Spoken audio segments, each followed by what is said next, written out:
بسم اللہ الرحمن الرحیم. ہارون رشید عرض کر رہا ہوں.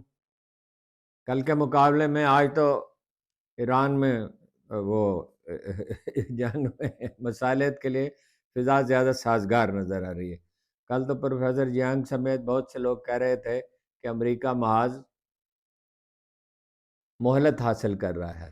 اندیشے اب بھی ویسے موجود ہیں، اس لیے کہ اگر ایک مکمل پائیدار امن درکار ہے تو اسرائیل کو گریٹر اسرائیل کے منصوبے سے نیتن یاہو کو اور صہیونیوں کو دستبردار ہونا ہوگا. نمبر دو، امریکیوں کو دنیا بھر کی مکمل چودراہٹ کا تصور اب ترک کرنا ہوگا. اب وہ اس پوزیشن میں نہیں رہے. اگر وہ ابھی تک یہ تصور ان کا اگر برقرار رہے گا کسی طرح بھی، جو امریکی میڈیا سے تو یہ نظر آتا ہے کہ برقرار ہے، وہ عظمت رفتہ سے جب ٹوٹنے لگتی ہے تو خواب میں اور بھی شدت پیدا ہو جاتی ہے، اس سے دستبردار ہوں گے. تیسری بات یہ ہے کہ سب سے اہم تو وہی ہے اسرائیل، گریٹر اسرائیل کے تصور سے دستبردار ہوں سے ہوں. عرب ملکوں میں ایران میں مفاہمت ضروری ہے. اگر عرب ملکوں میں اور ایران میں مفاہمت نہیں ہوتی، اگرچہ یہ دوسرے مرحلے میں ہی ممکن ہے، جو بھی ان کے درمیان مذاکرات ہوں اور انہیں بھی محسوس ہو کہ ایران سے ہمیں کوئی اندیشہ نہیں ہے، اس کے لیے ایران کو بھی اپنی پالیسی میں تبدیلی کرنی ہوگی. انقلاب ایکسپورٹ کرنے کا جو تصور ہے اسے دستبردار ہونا ہوگا. یہ ٹھیک ہے کہ وہ اپنے ہم مسلک لبنانیوں کے لیے اور یمنیوں کے لیے مذاکرات کر سکتے، لیکن بات چیت سے جو چیز طے ہو، امن جو ہے وہ پائیدار بنیادوں پر قائم ہوتا ہے، رسمی وعدوں پر نہیں، وقتی ارینجمنٹ پر نہیں، جسے پنجابی میں ڈنگ ٹپاؤ ارینجمنٹ کہتے ہیں، ایڈہاک ارینجمنٹ کہتے ہیں. یہ ممکن نہیں ہے. لیکن اب بہرحال جنگ بندی میں توسیع کا بھی امکان ظاہر کر دیا، اور یہ بھی اپنا پریزیڈنٹ ٹرمپ نے اور یہ بھی کہہ دیا کہ وہ پاکستان جانے کے لیے تیار ہے. اس کے آثار بھی ہم دیکھ سکتے ہیں اسلام آباد اور راولپنڈی میں.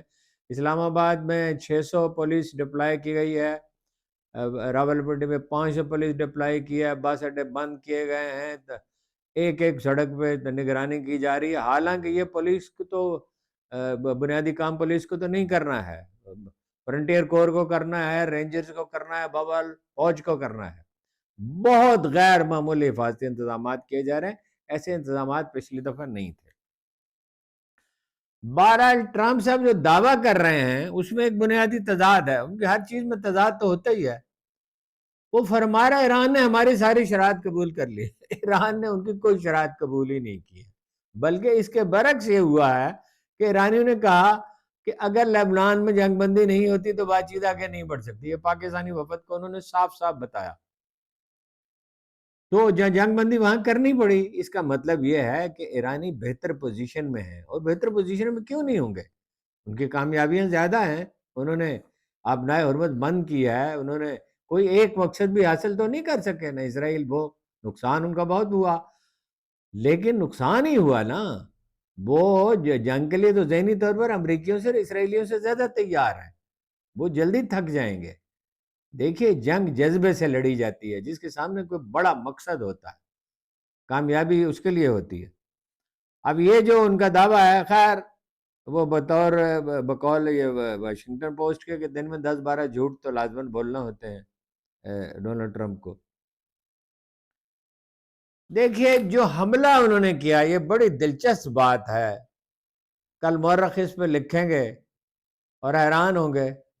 یعنی اسرائیل کو تو حملہ کرنا تھا، اسرائیلی تو صہیونی تو ایک خواب کی گرفت میں ہے، ایک جنون کی کیفیت میں ہے کہ ہمیں جناب یہ دریائے فرات تک اور نیل تک کا علاقہ جو ہے اس پہ قبضہ کرنا ہے. امریکہ کو کیا حاصل ہوا بھائی؟ اب وہ کہہ رہے ہیں کہ یورینیم کی افزودگی جو ہے وہ 20 سال کے لیے معطل کر دیں. ایرانی کہہ رہے ہیں 5 سال کے لیے معطل کریں گے، یعنی ایک خاص لمٹ سے زیادہ. اور ڈونلڈ ٹرمپ صاحب نے یہ دعویٰ بھی کر دیا کہ افزودہ یورینیم ہمارے حوالے کرنے کے لیے تیار ہے، جو وہ بالکل تیار نہیں ہے. اس کا سوال ہی نہیں پیدا ہوتا. اچھا آبنائے ہرمز کو کھولنے کی شرط ہے دوسری. تو بھائی 18 فروری کو کھلی تھی نا آبنائے ہرمز، اور رہ گیا ایٹمی پروگرام. تو 2015 میں اس میں معاہدہ ہوا تھا، عالمی نگرانی قبول کر لی گئی تھی. اس سے زیادہ کیا ہو سکتا ہے؟ اب بھی یہی ہوگا. لیکن اب وہ خود مقررہ مدت کے لیے کہہ رہے ہیں، وہ 20 برس کے لیے کہہ رہے ہیں، یہ 5 برس کے لیے ہے، اب 10 سال کے لیے ہوتا ہے، 8 سال کے لیے ہوتا ہے، 12 سال کے لیے ہوتا ہے، تو مقررہ مدت کے لیے ہوگا۔ تو حاصل کیا ہوا؟ کامیاب ایران ہوا یا وہ کامیاب ہوئے؟ پھر انہیں روس کی اور چین کی حمایت حاصل ہے، عالم اسلام کی حمایت حاصل ہے۔ میں نہیں کہہ سکتا وہ کوئی بہت مستند سروے ہے، لیکن لگتا ہے وہ ٹھیک ہے کہ 82% پاکستانی عوام ایران کے حق میں ہے۔ ظاہر ہے اسرائیل سے مقابلہ ہوگا تو ایران ہی کی حمایت کی جائے گی نا، یہ سادہ چند فاتر العقل مولویوں کے سوا، اور ادھر کچھ فاتر العقل ذاکر ہیں جو موقع پا کر اپنے نرخ بڑھا رہے ہیں۔ میں شیعہ علماء کی بات نہیں کر رہا، ذاکروں کی بات کر رہا ہوں، چند ایک ہیں، گنتی کے چند ہیں۔ سنی علماء میں بھی چند ایک ہیں، ذمہ دار علماء نے تو ایران کی حمایت کی ہے، ظاہر ہے اسرائیل کی حمایت ہی کریں گے۔ امریکہ کو بہرحال پیچھے ہٹنا ہے، نہیں پیچھے ہٹے گا تو قیمت بڑھتی جائے گی، عرب معیشتیں تباہ ہو جائیں گی، پٹرول کی قیمت بڑھ جائے گی، دنیا بھر کی معیشتیں تباہ ہو جائیں گی۔ اگر فرض کیجئے، حالانکہ یہ ممکن نہیں ہے، فرض کیجئے اسرائیل اور امریکہ کامیاب بھی ہو جائیں، ایران میں فوج بھی اتار دیں، تو کیا ہوگا؟ چھاپہ مار جنگ ہوگی، طویل عرصے جاری رہے گی، بالکل وہی ہوگا جو افغانستان میں ہوا، اس سے بدتر ہوگا۔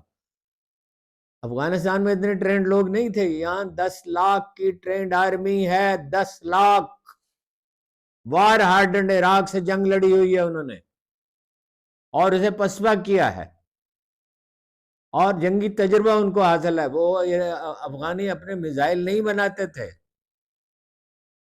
اپنے وہ ڈرون نہیں بناتے تھے، یہاں 10 لاکھ تربیت یافتہ، 10 لاکھ سے بھی زیادہ تعداد ہوگی، ایرانی موجود ہے۔ ایک ایسی چھاپہ مار جنگ جو امریکہ کی تباہی کا باعث ہوگی، اور دنیا بھر میں بہت تباہی آئے گی معیشتوں میں۔ اور کہ عالمگیر جنگ میں بھی ایسا نہیں ہوا تھا، اس وقت جنگوں کی نوعیت مختلف تھی۔ بہرحال اگر تو امن قائم کرنا ہے تو الگ فلسطینی ریاست کے وہ مطالبہ جو ہے وہ تسلیم کرنا کو، اس کے سوا کوئی چارہ نہیں ہے۔ دیکھیے نیو یارک ٹائمز کا جو اداریہ ہے وہ واضح کرتا ہے کہ کتنی بڑی حماقت کی ہے اور کتنا بڑا نقصان پہنچا ہے۔ نیو یارک ٹائمز لکھتا ہے، حالانکہ وہ اسٹیبلشمنٹ کا حامی ہے، کہ صدر ٹرمپ نے، مسٹر ٹرمپ لکھا ہے، کہیں پریزیڈنٹ ٹرمپ نہیں لکھا اداریہ میں، مسٹر ٹرمپ نے امریکہ کو تباہی کے دہانے پہ لا کھڑا کیا، اور تقریباً اسے چارج شیٹ ہی کر دیا، تباہی کا نہیں، ذلت آمیز شکست کے دہانے پہ لا کھڑا کیا۔ 4 ایسے اقدامات کے اخبار نے نشاندہی کی ہے جس نے امریکی قوت اور ساکھ کو بری طرح مجروح کیا ہے۔ مثلا یہ اس نے لکھا ہے، کانگریس کی منظوری اور اتحادیوں کی تائید کے بغیر جنگ کا آغاز کیا، امریکی عوام کے سامنے بودھی اور متضاد وضاحتیں پیش کی۔ وہ یہ بتانے میں ناکام رہے کہ یہ جنگ عراق اور افغانستان سے کس طرح مختلف ہوگی۔ جنگ لاپرواہی سے لڑی گئی، فوجی منصوبہ بندی کے تقاضوں کو نظر انداز کر دیا گیا، خوش فہمی کے ساتھ وہ بروئے کار آئے، آن ہز انسٹنکٹ، اپنی جبلت کے بل پر۔ نیتن یاہو نے ٹرمپ کو قائل کر لیا کہ عوامی بغاوت ایران میں پھوٹ پڑے گی۔ سی آئی اے نے کہا ایسا نہیں ہو سکتا، انہوں نے اس رائے کو مسترد نہ صرف کیا بلکہ اسے مضحکہ خیز قرار دیا، اس کے باوجود حملہ کیا۔ ایرانی رد عمل کو ملحوظ نہیں رکھا گیا، یہ انہیں گمان تک نہیں ہوا کہ اپنا حرمت بند کر دی جائے گی۔ پچھلے دفعہ انہوں نے بند نہیں کی تھی، تیل کی قیمتیں بڑھ گئیں، معیشتیں دنیا بھر کی لرزنے لگی، اور افزودہ یورینیم کے سلسلے میں یہ نیو یارک ٹائمز کا موقف ہے، میرا نہیں ہے، کہیں آپ کو مغالطہ نہ ہو جائے۔ کوئی یورینیم کے سلسلے میں ٹرمپ اور ان کی کوئی قابل عمل حکمت عملی تشکیل دینے میں ناکام رہے۔ ایران اس افزودہ یورینیم کو اپنے جوہری پروگرام کے لیے اب بھی برت سکتا ہے، پھر وہ ایرانی تہذیب کو ہستی سے مٹا دینے یا ایٹمی حملے کی دھمکیوں پر اتر آئے، اور اس کے بعد میکسوت جو ہیں وہ خونخوار قسم، یہی لفظ استعمال کیا، خونخوار قسم کے بیانات دیتے رہے کہ کوئی رحم نہیں کیا جائے گا دشمن کے ساتھ، اور کوئی رعایت نہیں کی جائے گی۔ جنگ بندی ہوئی تو امریکی صدر اس پر عمل درآمد ہی نہیں کرا سکے۔ ایران اس معاہدے کی خلاف ورزی کر کے گزرنے والی ٹریفک کو روک رہا ہے۔ ٹرمپ کی غیر ذمہ دارانہ روش نے امریکہ کو ایک ذلت آمیز شکست کے دہانے پر لا کھڑا کیا۔ ایران بے شک کمزور ہوا ہے، اس کی بحری اور فضائیہ کو نقصان پہنچا ہے، جوہری پروگرام کو بھی نقصان پہنچا ہے، اس کے حلیف حماس اور حزب اللہ بھی زوال کا شکار ہیں، لیکن اس جنگ نے امریکہ کو بہت کمزور کر دیا۔ 4 ایسے اقدامات ٹرمپ نے کیے جن سے امریکہ کو دھچکا لگا، جبکہ چین، روس اور بعض دوسرے غیر جمہوری ممالک کے حوصلوں کو جلا ملی، ان کے حوصلے بلند ہوئے۔ امریکی رسوخ کو سب سے بڑا دھچکا آبنائے ہرمز کی بندش سے لگا۔ آبنائے کو بند کرانے کی امریکی پالیسی کم خرچ ہے، صرف ایک خطرہ ہے کہ کوئی چھوٹی کشتی یا میزائل کسی آئل ٹینکر سے ٹکرا سکتی ہے۔ اس کے برعکس آبنائے ہرمز کو زبردستی کھولنے کے لیے بہت بڑی عسکری کارروائی کی ضرورت ہوگی، زمینی افواج کی ضرورت ہوگی، طویل عرصے کے لیے قبضہ کرنا پڑے گا، اور ظاہر ہے اس کی بہت قیمت ہوگی۔ آبنائے ہرمز کی بندش نے، اخبار کہتا ہے، آبنائے ہرمز کی بندش نے واضح کر دیا کہ مسٹر ٹرمپ دور اندیشی سے محروم ہے۔ جنگ بندی سے کیا حاصل ہوا کہ ٹریفک پر ایران کا کنٹرول ہے اور وہ ٹیکس وصول کرنے پر تلا ہے کہ اپنے نقصانات کا ازالہ کرے۔ جنگ نے ایران کو سجھا دیا کہ آبی گزرگاہ پہ کنٹرول ممکن ہے۔ دنیا دوسرے راستے اگرچہ اختیار کر سکتی ہے، یعنی آبنائے ہرمز کو بائی پاس کو کیا جا سکتا، وہ ایک منصوبہ ہے، یہ اس وقت میں تفصیل میں نہیں جا سکتا، کہ عمان سے ایک نہر نکالی جائے، مگر اس میں تو بہت وقت اور سرمایہ صرف ہوگا۔ ایران نے وہ فائدے حاصل کر لیے 6 ہفتے قبل اس کا وہ خواب بھی نہیں دیکھ سکتا تھا۔ دوسرا بڑا دھچکا امریکی فوجی ساکھ کو پہنچا ہے، جس نے ٹوماہاک میزائل اور میزائل گرانے والے انٹرسیپٹر جو ہیں ان کا 1/4 حصہ صرف کر ڈالا اور کوئی نتیجہ نہ نکلا۔ جنگ نے واضح کر دیا کہ امریکی فوج جدید جنگ کے تقاضوں کو نہیں سمجھتی۔ امریکہ نے ایرانی بحری اور فضائیہ کی تباہی کے لیے اربوں ڈالر صرف کر دیے، جبکہ ایران نے آبنائے ہرمز کو بند کرنے کے لیے سستے ڈرون استعمال کیے۔ ایرانی بجٹ امریکی بجٹ کا سواں حصہ ہے، 1% ہے۔ ثابت ہوا اب کہ امریکی دفاعی نظام اور فوج میں اصلاحات کی شدید ضرورت ہے۔ جنگ کی بڑی قیمت اتحادیوں سے دوری ہے۔ اخبار لکھتا ہے جنگ کی بڑی قیمت اتحادیوں سے دوری ہے۔ جاپان، جنوبی کوریا، آسٹریلیا، کینیڈا اور بالخصوص اٹلی اور فرانس سمیت زیادہ تر مغربی ممالک نے حمایت سے گریز کیا۔ بنیادی وجہ مسٹر ٹرمپ کی طرف سے ان کی تحقیر ہے۔ اتحادی تو وہ اب بھی رہیں گے، مگر امریکہ کو اب اپنے قابل اعتماد دوست نہیں سمجھتے۔ اب یہ ممالک باہم مراسم کو مضبوط بنائیں گے تاکہ امریکی ترجیحات کی مزاحمت کر سکیں۔ Centre for strategic and international studies کے مطابق یہی سب سے بڑا اور طویل مدتی نقصان ہے۔ امریکہ ایران کے خلاف عرب ممالک کی مدد کر سکتا تھا، یہ خواب چکنا چور ہو گیا۔ سعودی عرب اور خلیج فارس کے ممالک کو بے تحاشا مالی نقصان پہنچا اور وہ خود کو تنہا محسوس کر رہے ہیں۔ اس جنگ نے مشرق وسطیٰ میں مسٹر ٹرمپ کی فہم و فراست کے بارے میں سوال اٹھانے کا موقع دیا، اور یہ بھی کہ حلیفوں کے یعنی عرب ممالک کے مفادات کو یکسر نظر انداز کیا گیا۔ چوتھا دھچکا یہ ہے، یہ اخبار کہہ رہا ہے، نیو یارک ٹائمز، اپنی خامیوں کے باوجود امریکہ بہت سے لوگوں کے لیے مشعل راہ تھا۔ مسٹر ٹرمپ کے اقتدار نے اس تاثر کو نقصان پہنچایا، خاص طور پر گزشتہ ہفتے میں جب انہوں نے ایرانی تہذیب کو صفحہ ہستی سے مٹا دینے کی دھمکی دی۔ وزیر دفاع بھیانک تبصرے کرتے رہے، دشمنوں کو کوئی رعایت نہیں ملے گی، ہرگز ان پر رحم نہیں کیا جائے گا۔ وزیر دفاع نے سفاکی کا مظاہرہ کیا، انہوں نے عالمی قیادت کے لیے امریکی بنیادوں کو کھوکھلا کر دیا۔ امریکہ ایک آزاد دنیا اور انسانی وقار کو مرکزی اہمیت دینے کا دعوے دار رہا ہے۔ چین اور روس کا مقابلہ کرنے کے لیے امریکہ کے سوا کوئی دوسری معاشی اور فوجی قوت موجود نہیں ہے جو جمہوری نظام رکھتی ہو، یعنی اس کو ریپلیس کریں گے چین اور روس۔ مسٹر ٹرمپ کو اپنی غلطی ماننی چاہیے کہ انہوں نے جذباتی رویہ اختیار کیا اور من مانے فیصلے کیے، انہوں نے کہا تنہا فیصلے کیے۔ اپنے فیصلوں میں انہیں کانگریس کو شامل کرنا چاہیے تھا اور کرنا چاہیے، اور امریکہ کے اتحادیوں سے مدد حاصل کرنی چاہیے۔ دیکھیے، اب دوسرا سوال یہ ہے جناب کہ انہوں نے کیا کیا، متحدہ عرب امارات کا مستقبل کیا، اس پہ بھی میں آتا ہوں کہ پی ٹی آئی کا مستقبل کیا ہے۔ پاکستان نے محمد بن زائد کو جتلا دیا ہے کہ وہ اسے بلیک میل نہیں کر سکتا۔ اماراتی تکبر کے جواب میں پاکستان نے کیا کیا، اس کی حکمت عملی کیا رہی؟ مذاکرات کے ہنگام پاکستان نے امارات کو یکسر نظر انداز ہی کر دیا۔ محمد بن زائد نے برہم ہو کر $3.5 ارب کی فوری واپسی کا مطالبہ کیا۔ دوسرا دھچکا انہیں یہ لگا کہ پاکستان نے کہا لے لو اپنے پیسے واپس لے لو، وہ اس کی توقع نہیں کر رہے ہوں گے۔ نتیجہ یہ نکلا کہ مشرق وسطیٰ میں اس کے قریب سعودی عرب کے علاوہ قطر نے پاکستان کو پہلے 7، دونوں نے مل کر 7 اور پھر $13 ارب امداد کی پیشکش کر دی۔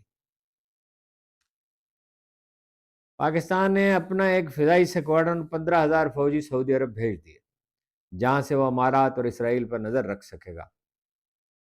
سعودی اور قطری امداد کے بعد یورپی ممالک پاکستان کی مزید مدد کر سکتے ہیں، اگرچہ یہ بڑے قبضے ملک کا معاشی مستقبل سنوار نہیں سکتے کہ صحت مند معیشت کا انحصار اپنی آمدن پر ہوتا ہے۔ لیکن پاکستان فوری طور پر تو بحران سے نکل گیا جس سے محمد بن زائد دوچار کرنا چاہتے تھے پاکستان کو۔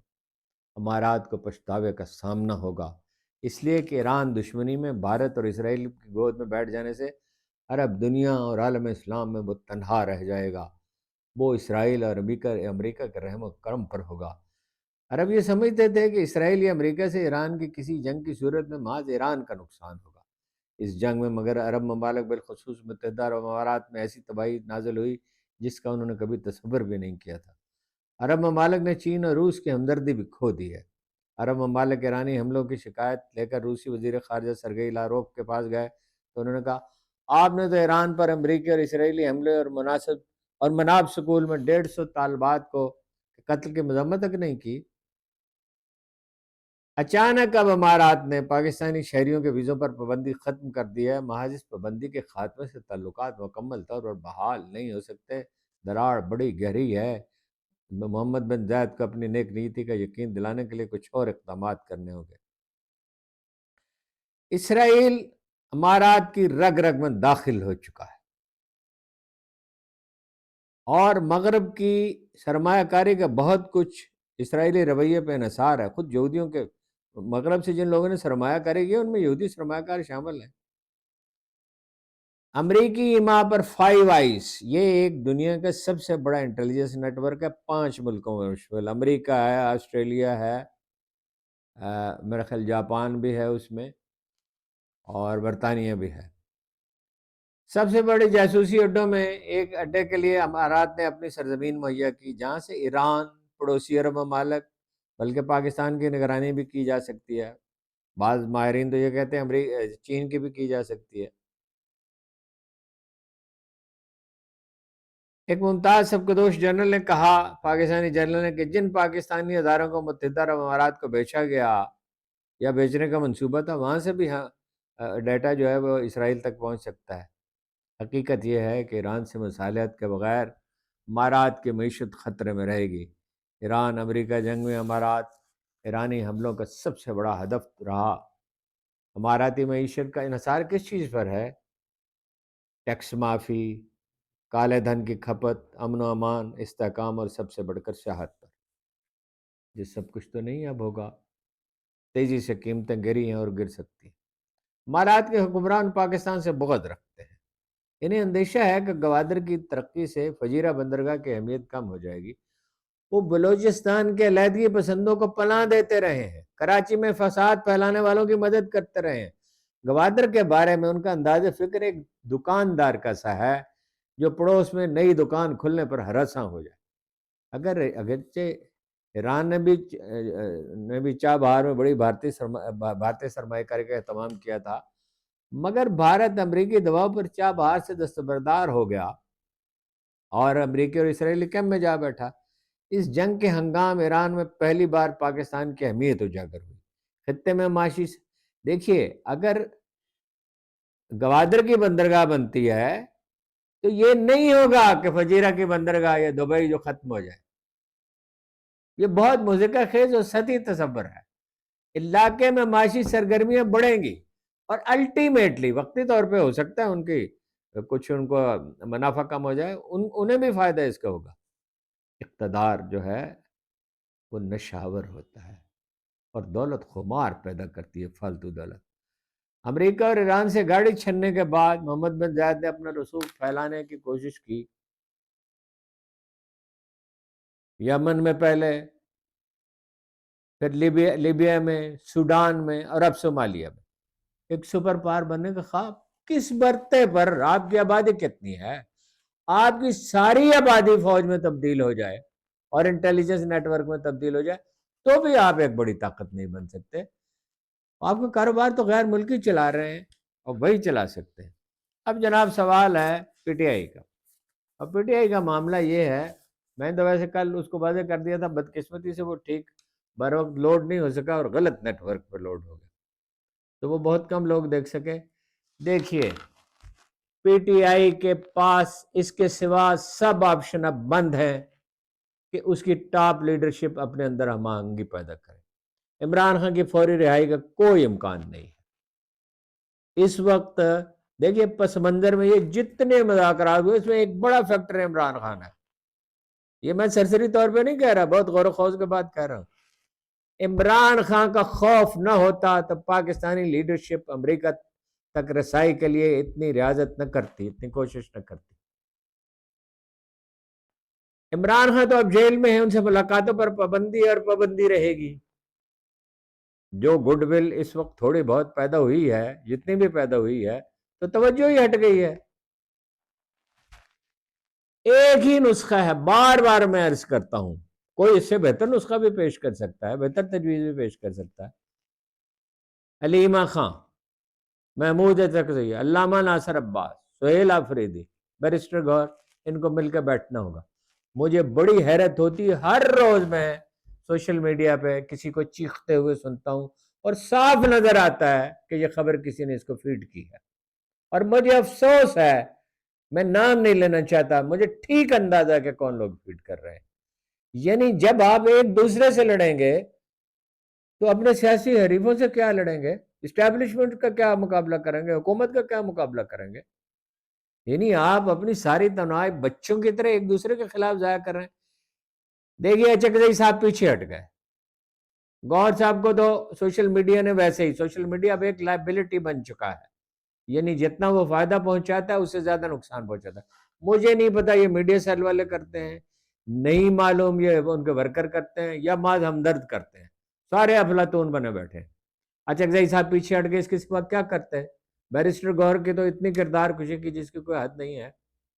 اچھا اب راجہ سلیمان اکرم نے بھی کہہ دیا وہ استعفیٰ دیں گے، اور مجھ سے اگر وہ مشورہ کریں تو میں ان سے کہوں گا اس دفعہ استعفیٰ دیں تو واپس نہ لیں. پچھلی دفعہ تو عمران خان کی نے کہنے پہ ان کی محترم ہمشیرگان گئیں اور انہیں آمادہ کیا استعفیٰ واپس لینے پہ. پبلکلی اپنے حلیفوں کی توہین نہیں کی جاتی، تحسین پبلکلی کی جاتی ہے. تنقید کرنی ہو اور اعتراض کرنا ہو تو تنہائی میں کی جاتی ہے. دیکھیے جہاں تک علیمہ خان اور ان کے بہنوں کا تعلق ہے، بہادری کا تو ان کا جواب نہیں ہے، اور ظاہر ہے اپنے بھائی کی وجہ سے پریشان ہے. اتنی سختی انہوں نے جھیل لیا، گندا پانی پھینکا گیا، دیر تک اس عمر میں خواتین کا اتنی دیر تک بیٹھنا یہ بہت ہی غیر معمولی واقعہ ہے. پھر انہیں وہاں سے اٹھا لیا جاتا تھا، دور کہیں چھوڑ دیا جاتا تھا، اور نورین بی بی کا بیٹا جیل میں پڑا ہوا ہے. بڑی ہی ہمت کا مظاہرہ کیا، مگر سیاسی حکمت عملی یہ نہیں ہوتی کہ اپنے حلیفوں کو اس طرح نظر انداز کیا جائے. یہ اکٹھے ہو کے بیٹھیں گے تو بچیں گے، ورنہ مایوسی گہری ہوتی جائے گی. ایک آدمی نے معقولیت کا مظاہرہ کیا، جو کل سہیل آفریدی نے بیان جاری کیا، جس میں خان صاحب کی بہنوں کا اکرام ملحوظ رکھا، کہا کہ بھائی اس کو سمجھا جائے کہ وہ ذہنی اذیت کا شکار ہیں، اور بڑی بہادری کا انہوں نے مظاہرہ کیا. مگر انہیں راجہ سلمان اکرم پر بھی، اچکزئی صاحب پر بھی، علامہ ناصر اعتماد پر بھی اعتماد کا اظہار کیا۔ یہ سب سے نوجوان آدمی ہے اور سب سے زیادہ ہوش مندی کا مظاہرہ اس نے کیا، پہلے بھی اسی نے کیا۔ انہیں چاہیے ان کو بلائیں، اپنے طور پہ انیشیٹو لیں۔ ایک لیڈر چاہیے ہوتا ہے، وہ لیڈر جیل میں ہے اس وقت، وہ نہیں ہے تو کسی دوسرے کو قیادت سونپنی ہوگی۔ اور مجھ ناچیز کی رائے میں اچکزئی صاحب کو، اگرچہ وہ مشورے سے ہی فیصلہ کریں گے، یہ تو ظاہر ہے، پولیٹیکل کمیٹی موجود ہے اور یہ 4-5 آدمی موجود ہیں، ورنہ کمزور تر ہوتے جائیں گے مایوسی کی وجہ سے، بددلی پھیلے گی، بے یقینی پھیلے گی۔ صرف مقبولیت کوئی چیز نہیں ہوتی، مقبولیت تو اتنی ہے جتنی قائد اعظم کی تھی۔ مقبولیت کی تو اور صرف پاکستان میں کیا مقبولیت ہے، بنگلہ دیش میں ہے، ملائیشیا میں ہے، ترکی میں ہے، عالم اسلام میں ہے، ساری دنیا میں ہے مقبولیت۔ تو جو انہوں نے شان رسالت کا مسئلہ اٹھایا اقوام متحدہ میں اور جس طرح اس پہ اصرار کیا، اس کی وجہ عالم اسلام میں اسے قبولیت ہے۔ لیکن یہ کافی نہیں ہے، حکمت عملی بھی ضروری ہوتی ہے۔ حمایت تو موجود ہے اور برقرار رہے گی، اور الیکشن ہوتا ہے تو 3/4 سیٹیں وہ جیت سکتے ہیں، لیکن الیکشن تک لے کے بھی جانا ہے یا نہیں لے کے جانا، بات پھر لمبی ہو گئی۔ آپ کا بہت بہت شکریہ، باقی کل انشاءاللہ۔